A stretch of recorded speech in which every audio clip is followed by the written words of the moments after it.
Hello Wargamers, in this video we are going to focus on Soulblight Gravelords. We will take a look at battle traits, formations, arcana and unit. Let's begin.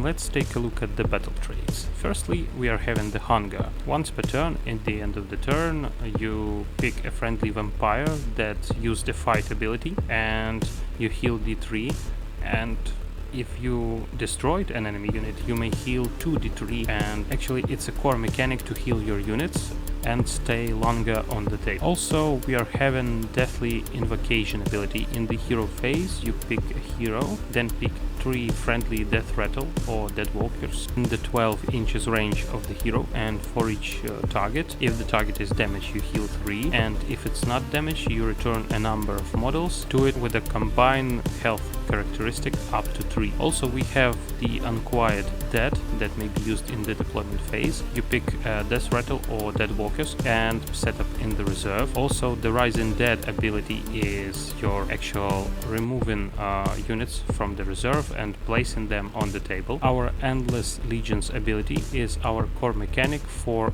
units replacement. You are setting up a replacement unit with half the number of the models from the target unit, wholly within 12 inches of a friendly Soulblight hero, and wholly within 6 inches of a terrain feature. It must be set up more than 9 inches from all enemy units. If it is your movement phase, then you can set up the replacement unit more than 9 inches from all enemy units instead of 9, but if you set it up within 9 inches of enemy units, it cannot use any kind of charge abilities.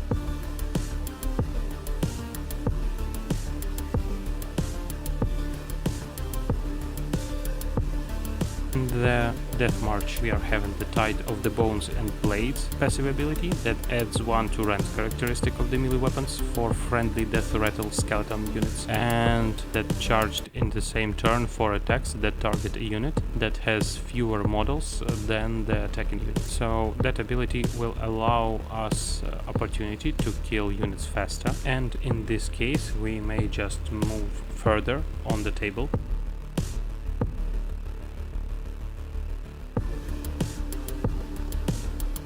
In our Arcana section, we are having Vile Transference. It's a spell that your wizard can cast on a 7+. You pick a visible enemy unit within 18 inches, and after that you roll a number of dice equal to the number of models in the target unit. For each 6, you inflict 1 mortal damage on that unit. If enemy models were slain during this process, you heal D3. That is also one of your core mechanics. You may use this spell, and it has unlimited keyword, and you heal your units so they stay on the table longer.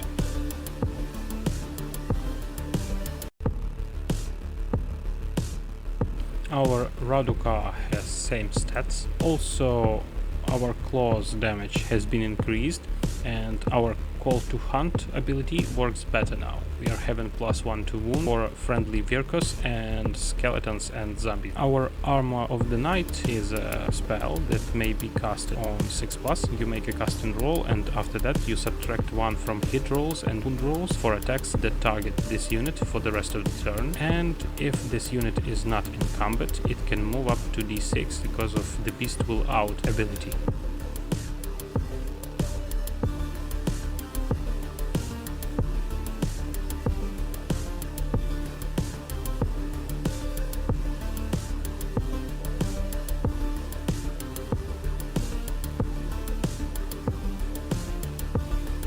Our Loka unit lost 2 inches of movement. Its save is now worse. We are having 4+ instead of 3+. Also, Talon's profile's rend has been improved. The Dictate ability is changed from increase the range of a liable fight to +D3 attacks, and in the combat phase you may use Impaling Talon's ability if this unit charged. So you roll a dice, and if the roll is equal or less than the target's health characteristic, you inflict amount of mortal damage equal to the roll to the target. Now let's take a look at the changes in the average damage for the Talon's weapon profile.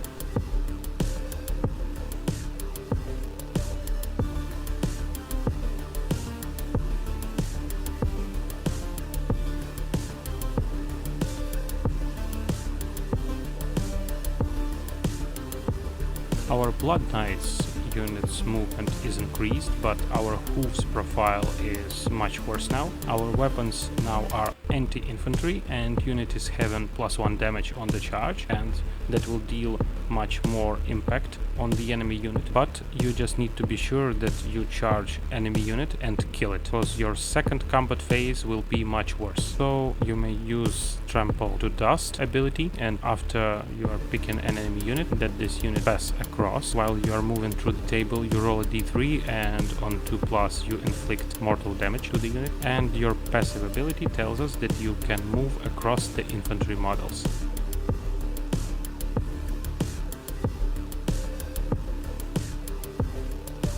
Our Geist's stats are the same. The Fangs and the Talons profile chance to hit is worse now, but we are having 2 hits on 6s.